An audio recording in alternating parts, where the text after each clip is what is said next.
자, 부자 도시라고 생각하는 뉴욕은 굉장히 역사적으로 유명한 도시인데 미국은 물론 전 세계 경제를 흔들어 놓았던 경제 대공황이 시작된 도시라는 걸 알고 계셨어요? 아, 대공황. 미국의 경제 호황기와 경제 대공황 시대를 이야기하기 위해서는 19세기 후반으로 돌아갈 필요가 있습니다. 미국은 남북 전쟁을 계기로 세계 최강의 산업국 반열에 들어오게 됩니다. 군수 물자를 대량 공급하는 과정에서 물류와 생산에 획기적인 변화가 있습니다. 철강, 조선, 석유, 전기 이러한 기업들이 발달하게 되죠. 그래서 대기업들이 하나 둘씩 생겨나게 됩니다. 그런데 이런 대기업들이 과연 순리적이고 자연스러운 방법으로 부를 축적했을까요? 안타깝게도 그러지 않습니다. 소수 대기업의 독과점은 미국 시장 경제를 흔들고 있었습니다. 자, 18, 19세기에 미국을 포함해서 서구 산업화를 이끌었던 가장 중요한 원칙이 바로 뭐예요? 자유방임주의입니다. 개인이 알아서 하도록 국가는 손을 떼라는 얘기예요. 강력한 산업화와 자본주의의 원칙입니다. 자, 이런 원칙이 받아들여졌기 때문에 큰 기업들, 돈이 많은 기업들, 이런 기업들이 자기 마음대로 합니다. 그래서 작고 힘이 약한 기업들은 어떤 식으로든지 뭐예요? 합병하거나 또 파산시켜버립니다. 그래서 거대 독과점 기업 집단이라는 트러스트가 생기게 된 거예요. 19세기 후반에 산업 자본가의 시대를 얘기할 때 미국에서는 어마어마한 산업 자본가들이 이제 있었습니다. 영어로는 인더스트리얼 타이쿤, 어마어마한 산업 자본가들이에요. 그중에 대표적인 세 사람이 유명하죠.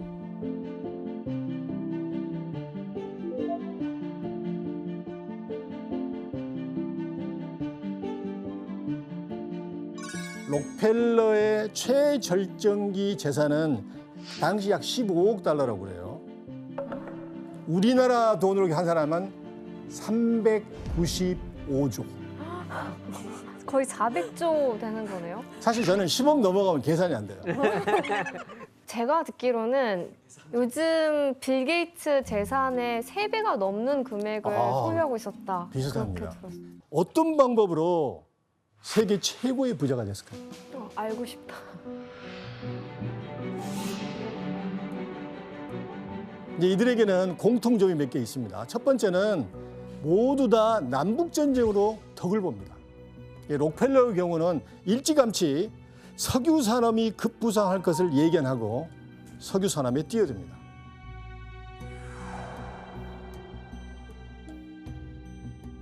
그리고 남북전쟁 중에 석유 산업이 예견대로 급부상하게 돼요. 그래서 어마어마한 돈을 벌게 되죠. 카네기, 철강왕이라고 그랬죠. 카네기 역시 남북 전쟁을 통해서 많은 양의 군수 물자가 기차를 통해서 빠르게 이동하는 걸 보고 철도의 시대가 오겠구나. 철강산업에 뛰어듭니다. 예상이 맞아떨어지죠. 몰가는 정말 돈 냄새를 잘 났습니다. 그러니까 남북 전쟁 중에 낙후되고 아예 고장이 난 북군의 총을 한 자루에 3불 50센트에 사들였다. 대충 수리해서 다시 되팔았습니다. 얼마? 22달러. 3달러 50센트에서 22달러를 받아서 몇 배 장사예요? 7배 정도? 6배? 몇 배의 이익을 봅니다. 그래서 남북전쟁을 통해서 어마어마한 기회를 얻게 돼요. 자, 이들은 시장 독점을 위해 수단과 방법을 가지지 않았습니다. 이 록펠러 예를 들까요? 스탠더드 오일 이 회사를 창립했는데 철도 이 회사와 비밀 협약을 맺어서 운송 가격의 10%를 리베이트 다시 돌려받는 거예요. 제품이 가격을 책정하는데 운송비가 굉장히 중요하잖아요. 비밀 협약을 알지 못하는, 그래서 운송 가격을 따라가지 못하는 경쟁 회사들은 어쩌을까요? 파산당하죠. 아니면 할 수 없이 합병당하든지. 이런 방식으로 미국 석유 산업의 95%를 점유합니다. 놀랍죠?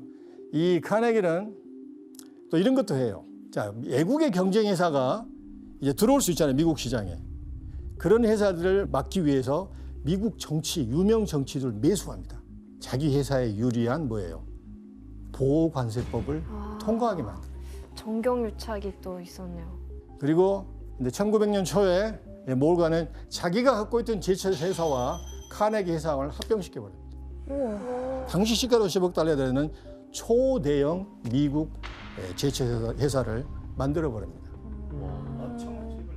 이처럼 세 명의 기업가는 각각 비슷한 방법으로 부를 이뤘고 이는 곧 부익부, 빈익빈 현상을 만들어 결국 부자들만이 더 부자가 되는 경제 구조를 만들었습니다. 빈부격차는 기업과 노동자들 간의 충돌로 이어집니다. 기업들은 노동자들에게 저임금을 지불하면서 노동시간을 이렇게 길게 하는 것은 비일비재했습니다. 와, 근데 많이 벌면서 노동자가 항의할 수 있는 방법은 전혀 없는 것은 아니죠. 단체 행동을 할 수 있고 이게 파업을 할 수 있잖아요. 그러나 그럴 때마다 군인과 경찰이 들이닥쳐서 물리적으로 해산을 합니다. 그 당시에는 노동조합 자체가 그 당시에는 불법이었습니다. 흥미로운 것은 이 노동자들의 집단 행동을 막기 위해서 사설 탐정 회사가 생기게 됩니다. 그중에 가장 유명한, 아니 악명 높은 회사가 핑거튼 탐정 회사. 이 핑거튼 이 탐정 회사는 기업으로부터 의뢰를 받아서 만약에 이제 노동자들이 파업을 하거나 행동을 하면은 물리적으로 진압합니다. 그리고 이 노동운동은 노동 지도자들이 있을 거 아니에요. 지도자들의 블랙 리스트를 작성을 해서 이들이 산업 현장에 아예 들어오지 못하게 차단하는 거예요. 결국 기업들이 이런 부도덕한 행위로 제멋대로 몸집을 키웠는데 정부가 간섭과 규제를 안 했기 때문입니다. 기업과 노동자들 간의 물리적 충돌은 무시무시한 학살로 이어지기도 합니다. 그 좋은 예가 1914년 록펠러의 콜로라도 연료 철강 회사가 있었는데 거기서 운영하는 광산이 있었어요. 노동 환경이 너무 좋지 않으니까 그 노동자들이 이제 단체로 자기들의 권리를 보장해 달라고 회사 측에 요구를 했을 거 아니에요? 회사가 어떻게 했을까요? 다 해고시켜 버립니다. 그래서 하루아침에 10,000에서 2만 명의 노동자들이 직장을 잃고 사택에서 쫓겨납니다. 그래서 가족들을 동원해서 공장 주변에 천막을 치고 농성에 들어갑니다. 결국 군인들과 대치하다가 불상사가 일어납니다. 그 1914년 4월 군인들이 집단 발포를 합니다. 아이고. 여기에 기관총까지 사용됩니다. 여기에서 11명의 어린이 시체와 2명의 여성 시체가 발견됩니다.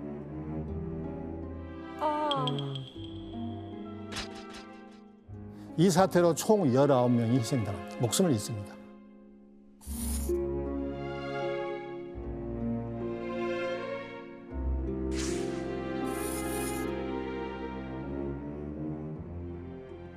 이게 록펠러 회사만 그런 게 아니에요.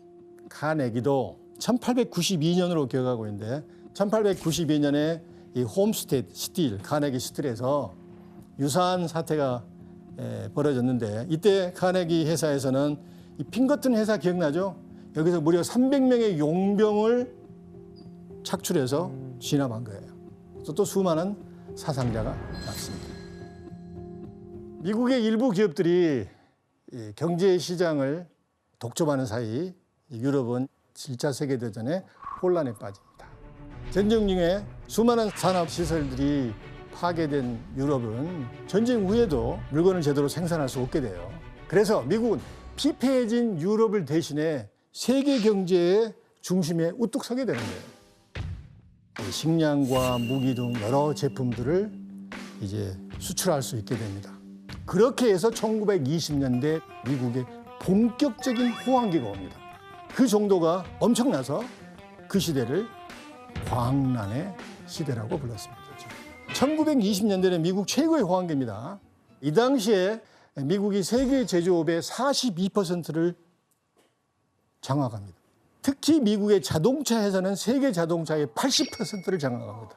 80%. 와. 자, 이 당시에 이 어셈블리 라인, 이 기계화 운동으로 값이 싼데 좋은 자동차를 포드 회사에서 만들어냅니다. 그래서 엄청난 물량의 제품들이 미국 공장에서 쏟아져 나와요.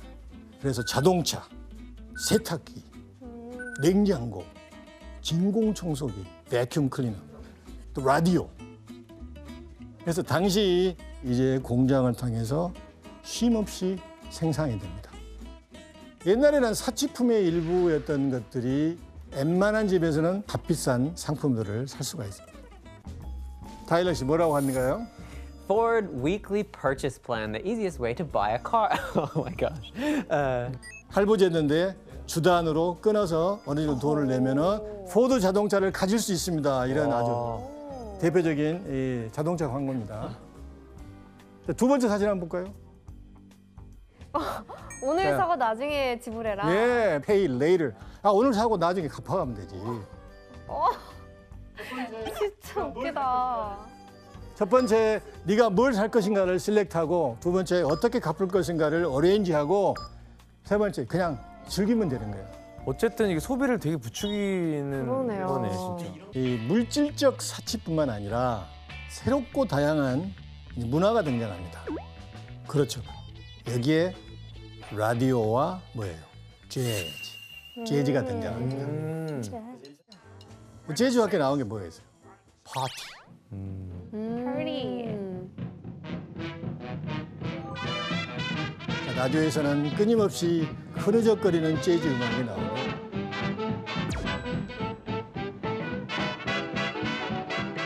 근데 아이러니하게도 흥청망청한 이 광란의 파티의 20년대에 술을 금지하는 금주령이 내립니다. 왜? 왜 그랬지? 어마어마한 이민자들이 몰려오죠. 도시로 몰려오죠. 급격한 도시화는 많은 문제를 만들어내잖아요. 그런데 이 모든 문제는 무수히 들어오는 술을 좋아하는 그런 이민자들 때문이다 하고 얘기를 했던 거예요. 그래서 악의 뿌리는 음주라고 생각합니다. 술 때문이다. 아. 결국 술의 제조 유통을 불법화시키는 거예요. 그럼 술 아예 못 먹는다고? 그런데 술을 못 먹게 하면 사람들이 술을 안 먹습니까? 누군가는 술을 만듭니다. 밀주, 몰래 거래합니다. 밀수입. 이게 엄청나게 성행됩니다. 그 중심에 누가 있습니까? 이 밀주와 유통의 핵심에 마피아들이 있었습니다. 아, 진짜? 갱. 이 시기를 대표하는 최고의 마피아 누구죠? 시카고에 본부를 둔 Al Capone. 우리는 알 카포네라고 부르는 알 카포네입니다. 이 알 카포네가 돈을 벌었던 가장 중요한 이유는 밀주, 술의 밀 유통 장악. 그래서 어마어마한 이 부를 이뤄냅니다. 자, 이 당시에 사치와 향락에 빠져들고 그래서 이런 시대 상황을 여실히 드러내주는 유명한 문학 작품이 있습니다. F. 피츠제럴드의 뭐예요? 위대한 개츠비? 위대한 개츠비. 그 당시 상류 사회의 화려함과 허영의 끝을 보여줍니다. 사실 개츠비는 가난한 농부의 아들이었는데 그는 어떻게 부자가 됐을까요? 지금 계속 얘기하고 있는 연장선입니다. 술 몰래 수입해서. 예. 아, 밀주를 약국에 팔아서 채권 사기를 쳐서 이렇게 해서 어마어마한 돈을 법니다. 변질된 이 아메리칸 드림, 민낯을 보여주는 것이에요. 끝을 모르는 경제 호황에 1929년 3월에 허버트 후버 대통령이 당선됩니다. 후버 대통령이 취임 연설에서 이렇게 말을 했습니다. 나는 우리나라의 미래에 대해 두려움이 전혀 없습니다. 오직 희망에 찬 밝은 미래만 있을 뿐입니다. 당시 미국 경제는 GDP 기준으로 42%나 성장했어요. 평균 소득은 1,500달러에 오르게 됩니다. 실업률은 4% 이하예요. 말이 안 돼요. 진짜. 후보 입장에서는 충분히 이런 얘기를 할 수 있겠죠. 그리고 이런 경제 호황을 뒷받침했던 것이 월스트리트의 뭐예요? 주식시장이었습니다. 그 당시에는 주식 열풍이 어마어마했습니다. 내가 돈이 100만 원이 있어요. 주식에 투자하겠다면 10배인 1000만 원을 은행에 대출해 줍니다. 그래서 주식시장이 어떻게 되겠어요? 투기장이 될 거 아니에요. 완전 투기장이네. 완전 거품 생기겠네요. 그렇습니다. 이 돈을 있는 데를 끌어모아서 주식에 투자했던 거죠. 주식시장을 대표하는 다우존스 주가 지수가 최고점을 기록합니다. 자, 1920년에서 1929년 10월 전까지 다우 지수 누적 상승률은 무려 245%입니다. 이렇게 무서운 속도로 상승세를 타고 있던 미국 경제 성장을 두고 사람들은 황금 시대라고 했습니다. 그런데 주가 신기록을 세운 지 얼마 지나지 않아 충격적인 사건이 발생합니다. 1929년 10월 24일 검은 목요일이 온 것입니다. The collapse of the stock exchange had spread like wildfire in New York. Thousands of people streamed the Wall Street, fearing for their shares. 사실 그 전날 수요일부터 조짐이 좀 안 좋았습니다. 당시 미국의 대표 전략회사인 웨스팅하우스 주가가 폭락하더니 여러 우량주들이 떨어지기 시작합니다. 굉장히 뒤숭숭한 분위기에서 수요일 주식시장이 마감됐어요. 근데 사람들이 불안해할 거 아니에요. 소문이 순식간에 퍼집니다. 그래서 목요일 개장하자 난리가 났습니다.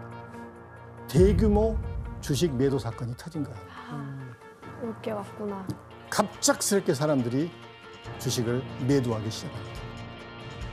The following morning, the fear turned to panic, and brokers began unloading margin accounts at record speed. Stock prices plummeted sickeningly across the board, spurring the rush of sell orders from terrified speculators, still more. As anguished shrieks rose up from the floor of the New York Stock Exchange, the visitors' gallery was cleared. In less than 2 hours, nearly $10 billion invested in stocks was simply wiped out. 그렇다면 그날 얼마나 많은 주식이 떨어졌을까? 그래프를 한번 볼까요? 여기 확 떨어지는 지점이 보이죠? 이때가 바로 검은 목요일을 겪었을 때입니다. 우리나라의 한국전력이라고 할 수 있는 GE, 제너럴 일렉트릭이 396달러에서 210달러까지 폭락합니다. 반토막 났네, 반토막. 거의 반토막이죠. 이날 거래된 주식이 종전 하루 최대 거래량인 400만 주의 3배가 넘는 무려 1289만 주가 거래됩니다. 시카고와 버팔로 주식시장은 아예 12시 반에 문을 닫아버렸습니다. 11명의 주식 투자가 투신 자살했다는 소문이 파다하게 들립니다. 당일 오후 1시 월스트리트의 주식 중개인들이 긴급 회동을 가집니다. 이 사태 수습을 위해서 여러 회사에 높은 가격으로 주식을 매입하자 합의를 봅니다. 그때 또 몰건 은행이 개입합니다. 성공했을까요? 실패한 것 같은데요, 보니까. 실패했죠. 이번 상황은 지난 1907년과는 비교도 할 수 없습니다. 미국이 굉장히 경제 규모가 커졌죠. 상상할 수 없을 정도로 커졌습니다. 거기다가 이 거대한 이 미국의 경제가 주식시장과 연동이 돼 있었어요. 그래서 옛날처럼 큰 손들이 협의해서 이렇게 돈을 내서 이렇게 경제 위기를 극복하는 데에는 한계가 있는 거예요. 블랙 Thursday, 검은 목요일 소식가 그 주말 동안 이 신문을 통해서 급속도로 미국 전역에 퍼지기 시작합니다. 그래서 일요일이 지나고 월요일이 돼서 주식이 개장하자 사태가 반복이 되는 거예요. 1932년 7월까지 3년 만에 시가총액의 90%가 증발해버립니다.